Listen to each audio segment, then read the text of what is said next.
আসসালামু আলাইকুম। সংবাদে আপনাদের সবাইকে স্বাগত জানাচ্ছি। আমি ফিরোজ তোহা। শুরুতেই আরবে কেবলস সংবাদ শিরোনাম। দখলদার ইসরায়েলি বাহিনী এবং নিরীহ ফিলিস্তিনিদের মধ্যে ভয়াবহ যুদ্ধ চলছে। আর এই মুহূর্তে আমাদের হাতে এসছে যুদ্ধের ভয়ঙ্কর কিছু গুরুত্বপূর্ণ আপডেট সংবাদ। প্রথমেই জানাবো, গাজায় আরও ৫৬ জন নিরীহ ফিলিস্তিনিকে হত্যা করল দখলদার বাহিনী। ফিলিস্তিনি অবরুদ্ধ গাজা উপত্যকায় একদিনে আরও ৫৬ জন নিরীহ ফিলিস্তিনিকে হত্যা করা হয়েছে। আহত হয়েছে শতাধিক ব্যক্তির মধ্যে অবরুদ্ধ উপত্যকাটিতে নিহতের সংখ্যা বেড়ে ৫১,৫০০ জনে পৌঁছে গেল। আজ এক প্রতিবেদনে এই তথ্য জানিয়েছে তুরস্কের বার্তা সংস্থা আনাদুল এজেন্সি। এরপর জানাবো, ইসরায়েলের সামরিক সহায়তা সীমিত করার পক্ষে ডেমোক্রেট ভোটার। ইসরায়েলের সামরিক সহায়তা সীমিত করার পক্ষে ডেমোক্রেট ভোটাররা গাজায় যুদ্ধবিরতি ভেঙে ভয়াবহ হামলা চালিয়ে যাচ্ছে দখলদার ইসরায়েলি বাহিনীর মধ্যে ট্রাম্প প্রশাসনের অকুণ্ঠ সমর্থন পেয়ে যাচ্ছে ইসরায়েল। তবে যুক্তরাষ্ট্রের ৭৪৫ জন সম্ভাব্য ডেমোক্রেট ভোটারের উপর পরিচালিত এক জরিপে দেখা গেছে তাদের ৭৫% মনে করেন দখলদার ইসরায়েলকে সহায়তা কমিয়ে দেওয়ার পক্ষে। কারণ যুক্তরাষ্ট্র তাদেরকে যেভাবে সহায়তা করছে, সহায়তায় তারা এখনও মধ্যপ্রাচ্যে টিকে আছে। এদিকে পাক ভারত উত্তেজনা, ইরানের মধ্যস্থতার প্রস্তাবকে স্বাগত জানালো পাকিস্তান।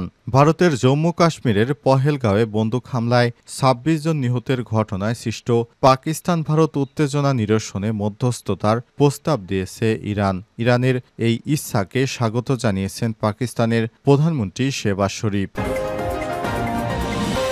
এদিকে পহেলগামে কাণ্ড নিয়ে মুখোমুখি অবস্থানে সৌরভ গাঙ্গুলি এবং ক্রিকেটার আফ্রিদি। ভারত নিয়ন্ত্রিত কাশ্মীরের পহেলগামে বন্দুকধারীদের হামলায় ২৬ জন নিহত হওয়ার ঘটনায় পাকিস্তানের মদদের অভিযোগ তুলেছে নরেন্দ্র মোদী সরকার। নিয়ে চরম উত্তেজনায় দুই দেশের কূটনৈতিক সম্পর্ক তলায় নিতে গিয়ে ঠেকেছে, যার আঁচ লেগেছে ক্রীড়াঙ্গনে। সবচেয়ে বেশি লেগেছে ক্রিকেটে। Bharat Pakistan super league PSL সম্প্রচার বন্ধ করে দেওয়া হয়েছে। এবার পাকিস্তানের সঙ্গেও সব ধরনের ক্রিকেটীয় সম্পর্ক ছিন্ন করার দাবি জানালেন সাবেক ভারত অধিনায়ক ও সাবেক বোর্ড প্রধান সৌরভ গাঙ্গুলি। এদিকে রাজনীতির সঙ্গে অযথা খেলাকে জড়িয়ে ভারতের উস্কানিমূলক আচরণের ক্ষুব্ধ প্রতিক্রিয়া জানিয়েছে পাকিস্তানের ক্রিকেটার এবং সাবেক অধিনায়ক শহীদ আফ্রিদি। এবং সর্বশেষ জানাবো, এবার উপদেষ্টা আসিফ মাহমুদ ও স্বাস্থ্য উপদেষ্টা নূরজাহান বেগমের পদত্যাগের দাবি বৈষম্যবিরোধী কর্মচারী ঐক্য ফোরামের। উপদেষ্টা আসিফ মাহমুদ সজীব ভুঁইয়া উপদেষ্টা নূরজাহান বেগমের পদত্যাগের দাবি করেছে বৈষম্যবিরোধী কর্মচারী ঐক্য ফোরাম। একই সঙ্গে তাদের দুর্নীতিবাজ ২ APSকে অব্যাহতি প্রদান করায় সরকারকে ধন্যবাদ জানিয়েছে সংগঠনটি। প্রিয় দর্শক, এতক্ষণ শুনছিলেন সংবাদ শিরোনাম, এবারে বিস্তারিত। তবে তার আগে বন্ধুরা, অনুরোধ থাকবে এই সংবাদটিতে একটি লাইক দিন। এই চ্যানেলে আপনি নতুন হয়ে থাকলে আমাদের সংবাদটি দেখতে দেখতে চ্যানেলটি সাবস্ক্রাইব করে রাখুন। কমেন্ট করে বন্ধুরা আপনার মূল্যবান মতামত জানিয়ে দিন আপনি বিশ্বের কোন দেশ থেকে বা বাংলাদেশের কোন স্থান থেকে আমাদের সংবাদটি দেখছেন এবং শুনছেন। আর বন্ধুরা, গাজা যুদ্ধে আপনি যদি নিরীহ ফিলিস্তিনিদের ভালোবেসে থাকেন, কমেন্টে ইয়েস লিখে বিশ্ববাসীকে জানিয়ে দিন। সংবাদটি আপনার সোশ্যাল মিডিয়া ফেসবুকে শেয়ার করে দিন। এবারে বিস্তারিত। গাজায় আরও ৫৬ জন নিরীহ ফিলিস্তিনিকে হত্যা করল ইসরায়েল। ফিলিস্তিনের অবরুদ্ধ গাজায় ইসরায়েলি হামলায় একদিনে আরও ৫৬ জন নিরীহ ফিলিস্তিনি নিহত হয়েছেন। আহত হয়েছে ১০০-এর অধিক মানুষ। এর মধ্যে অবরুদ্ধ উপত্যকাটিতে নিহতের সংখ্যা বেড়ে ৫১,৫০০ জনে পৌঁছে গেল। আজ এক প্রতিবেদনে এসব তথ্য জানিয়েছে বার্তা সংস্থা আনাদুলু। প্রতিবেদনে বলা হয়েছে, গাজায় গত ২৪ ঘণ্টায় ইসরায়েলি হামলায় কমপক্ষে ৫৬ জন ফিলিস্তিনি নিহত হয়েছে, যার ফলে ২০২৩ সালের অক্টোবর থেকে ইসরায়েলি হামলায় ভূখণ্ড জুড়ে এই নিহতের সংখ্যা ক্রমেই বেড়ে চলেছে। দখলদার ইসরায়েলি বাহিনী গাজায় নিরীহ ফিলিস্তিনিদের উপর যেভাবে হামলা চালিয়ে যাচ্ছে তা ইতিহাসের বুকে বর্বরতম। তাদের হামলায় প্রতিদিন গাজায় নিরীহ মানুষ মারা যাচ্ছে। তাদের হামলায় এ পর্যন্ত ৫১,৭০০ জনের মতো মানুষ নিহত হয়েছে। তবে গাজার স্বাস্থ্য মন্ত্রণালয় জানিয়েছে এ পর্যন্ত দখলদার ইসরায়েলি বাহিনীর হামলায় গাজায় মৃতের সংখ্যা ৬১,০০০-এরও বেশি। এছাড়াও ১,২৭,০০০ মানুষ গুরুতর আহত হয়েছে। সেখানে তারা খাবার পৌঁছে দিচ্ছে না। খাবার দিতে দখলদার ইসরায়েলি বাহিনী সমস্ত করিডোরগুলো বন্ধ করে দেয়। গাজা একটি চাউলের দানাও ঢুকতে পারছে না। সেখানে সাধারণ মানুষ, প্রায় ২ কোটি মানুষ এখন আহত অবস্থায় অনাহারে দিন কাটাচ্ছে। গাজা জুড়ে এক ভয়াবহ দুর্ভিক্ষের দেখা দিয়েছে। অবস্থায় সাধারণ মানুষ এখন সমুদ্রের কচ্ছপ খেতে শুরু করেছে। অনেকেই লতাপাতা খেয়ে তাদের জীবন ধারণ করছে। তারপরও দখলদার ইসরায়েলি বাহিনী নিরীহ ফিলিস্তিনিদের হত্যা করেই চলেছে। এ অবস্থায় পৃথিবীর মুসলিম দেশগুলো এখনও একত্র হয়ে ইসরায়েলের বিরুদ্ধে বড় কোনো পদক্ষেপ গ্রহণ করতে পারছে না। তারা নিজেরা তাদের মতোই ব্যস্ত। তারা কখনোই ফিলিস্তিনের স্বাধীনতা চায়নি। এ অবস্থায় শুধুমাত্র ইরানের সরকার ফিলিস্তিনিদের পক্ষে দাঁড়িয়েছিল। তাছাড়া মুসলিম বিশ্বের কোনো দেশই এখনও ইসরায়েলি বাহিনীর বিপক্ষে কোনো টু শব্দ পর্যন্ত করেনি। ইসরায়েলের সামরিক সহায়তা সীমিত করার পক্ষে ডেমোক্রেট ভোটার।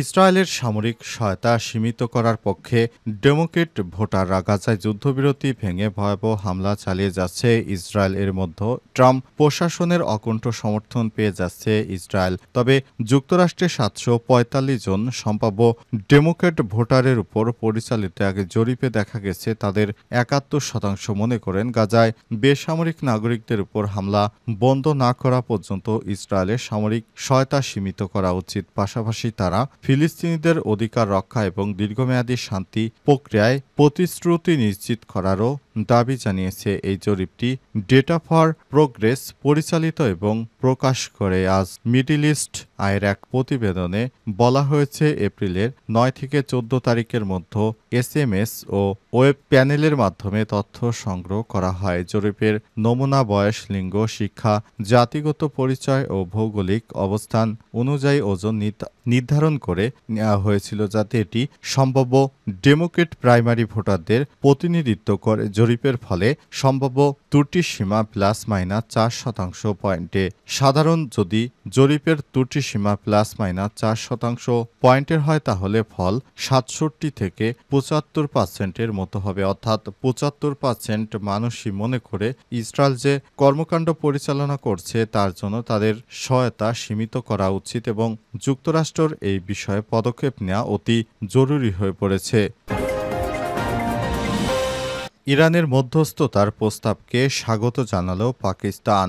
ভারতের জম্মু কাশ্মীরের পহেলগাঁওয়ে বন্দুক হামলায় ২৬ জন নিহতের ঘটনায় সৃষ্ট পাকিস্তান ও ভারত উত্তেজনা নিরসনে মধ্যস্থতার প্রস্তাব দিয়েছে ইরান। ইরানের এই ইসাকে স্বাগত জানিয়েছে পাকিস্তানের প্রধানমন্ত্রী শেহবাজ শরীফ। শেহবাজ শরীফ এই ইরানের প্রেসিডেন্ট মাসুদ পেজেশকিয়ানের এক টেলিফোনে আলোচনা করেছেন। সেখানে প্রধানমন্ত্রী শেহবাজ ইরানের পাকিস্তান ভারত উত্তেজনা প্রশমিত করার জন্য সহায়তার ইসাকেও স্বাগত জানিয়েছে। ইরানের রাষ্ট্রায়ত্ত সংবাদ সংস্থা IRN এর বরাত দিয়ে খবর দিয়েছে পাকিস্তানের জাতীয় গণমাধ্যম দ্য ডন। প্রতিবেদনে বলা হয়েছে ২২ এপ্রিল পহেলগাঁওয়ে হামলায় ২৬ জন নিহত এবং যা ২০০০ সাল থেকে বিতর্কিত হিমালয় অঞ্চলটির সবথেকে প্রাণঘাতী সশস্ত্র হামলা হিসেবে বর্ণনা করা হচ্ছে। হামলার দায়িত্ব দাবি করেছে এতদিন অজ্ঞাত দি রেজিস্ট্যান্স ফ্রন্ট।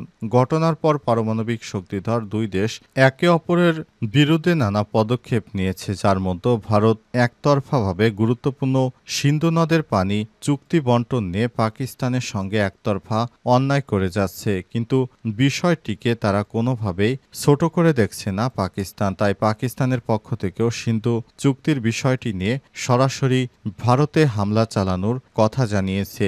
এ বিষয়টিতে দুই দেশের মধ্যে কিভাবে শান্তি ফেরানো যায় এ ব্যাপারে পাকিস্তান এবং ভারতকে এক করা যায় এজন্য মধ্যস্থতা করতে চায় ইরান। ইরানের প্রেসিডেন্ট মাসুদ পেজেশকিয়ান তাই শেহবাজ শরীফকে ফোন করে বিষয়গুলো উপস্থাপন করেছেন। শেহবাজ শরীফের পক্ষ থেকেও ইরানকে ধন্যবাদ জানানো হয়েছে। তারা এই ধরনের একটি উদ্যোগ গ্রহণ করতে চায়। বিশেষ করে এই হামলার ঘটনায় পাকিস্তান ও ভারতের মধ্যে দুই দেশের অবস্থা খুব মারাত্মক এক বিপর্যয় নেমে এসেছে। তাই দুই দেশের মধ্যে ভালো সম্পর্ক তৈরি করার জন্য ইরানের পক্ষ থেকে বারবার সহায়তার আশ্বাস দেওয়া হয়েছে। এজন্য পাকিস্তানও ইরানের প্রেসিডেন্টকে ধন্যবাদ জ্ঞাপন করেছেন। ভবিষ্যতে যেন দুই দেশের মধ্যে আর কোনো সম্পর্ক খারাপ না হয় এজন্য চেষ্টা করে যাচ্ছে ইরান। এছাড়াও ভারত যে অন্যায় করেছে পাকিস্তানের সিন্ধুর পানি বন্ধ করে দিয়ে সে বিষয়টিকেও সামনে এনে দুই দেশের মধ্যে আলাপ আলোচনা হয়েছে। এ সময় পাকিস্তানের প্রধানমন্ত্রী শেহবাজ শরীফ ইরানের মাসুদ পেজেশকিয়ানকে ধন্যবাদ জানিয়ে আলাপটি শেষ করেছেন। বৈষম্যবিরোধী কর্মচারী ঐক্য ফোরাম এবার উপদেষ্টা আসিফ মাহমুদ এবং উপদেষ্টা নূরজাহানের পদত্যাগ দাবি। উপদেষ্টা আসিফ মাহমুদ, সজীব ভুঁইয়া এবং উপদেষ্টা নূরজাহান বেগমের পদত্যাগ দাবি করেছে বৈষম্যবিরোধী ঐক্য ফোরাম। একই সঙ্গে তাদের দুর্নীতিবাজ দুই এপিএসকে অব্যাহতি প্রদান করায় সরকারকে ধন্যবাদ জানিয়েছে সংগঠনটি। দুই এপিএসকে অব্যাহতি দেওয়ায় জনমনে কিছুটা স্বস্তি ফিরলেও উল্লেখ করা হয়েছে যে তাদেরও পদত্যাগ করতে হবে। আজ এক বিবৃতিতে দুই উপদেষ্টার পদত্যাগ দাবি করেছে কর্মচারী ঐক্য ফোরাম। এতে বলা হয়েছে, গণমাধ্যমে প্রকাশিত তথ্যমতে মোয়াজ্জেম হোসেন তদবির বাণিজ্য করে 400 কোটি টাকা উপার্জন করেছেন। একই অভিযোগ স্বাস্থ্য উপদেষ্টার ব্যক্তিগত কর্মকর্তা তুহিন ফারাবী ও ডাক্তার মাহমুদুল হাসানের বিরুদ্ধে, কিন্তু ডাক্তার মাহমুদুল হাসানকে এখনও অপসারণ করা হয়নি। তারা বিভিন্ন মন্ত্রণালয়ে ঘুরে ঘুরে বদলি, পদোন্নতি, পদায়ন ও টেন্ডার ইত্যাদি তদবির করছেন বলে অভিযোগ আছে। আরও উল্লেখ করা হয়েছে, বিভিন্ন দপ্তরের কর্মকর্তারা তাদের ভয়ে তটস্থ থাকতে এবং তাদের নির্দেশ মতো অবৈধ তদবির বাস্তবায়ন করত। স্বাভাবিকভাবেই প্রশ্ন আসে, তারা কি কারো অদৃশ্য ইঙ্গিত বা আশ্রয় প্রশ্রয়ে অতীতে এমন সব দুর্নীতিতে লিপ্ত হয়েছিলেন? মোটেই না। সঙ্গত কারণেই তাদের ঊর্ধ্বতন কর্মকর্তার প্রতি আঙ্গুল উঠে। দুই উপদেষ্টা পদত্যাগের দাবি করে বিবৃতিতে বলা হয়েছে, জনমনে এসব প্রশ্নের সদুত্তর প্রদানের জন্য নিজেদের অক্ষমতা এবং নৈতিক কারণেই উপদেষ্টা আসিফ মাহমুদ ও উপদেষ্টা নূরজাহান বেগমের পদত্যাগ করা উচিত। অবিলম্বে এই দুইজন উপদেষ্টার পদত্যাগের দাবি অথবা তাদের অপসারণের জন্য সরকারের প্রতি আহ্বান জানায় সংগঠনটি।